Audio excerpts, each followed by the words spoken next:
many of us who are in church, forget about those that are walking naked outside who do not know Jesus Christ as Lord and Savior. Let's talk about the church. Because once the church comes right, and once the church, there is order in the church, it is easy for us to transform the world. We cannot, as the church, begin to transform the world because we look like the world. We have copied the standard of this world and we've brought it into the church.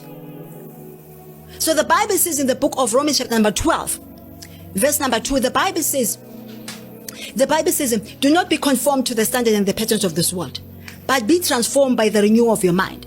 But so now the church has copied everything from the world. We brought it into the church. And now we're expecting to transform the world. It's not possible.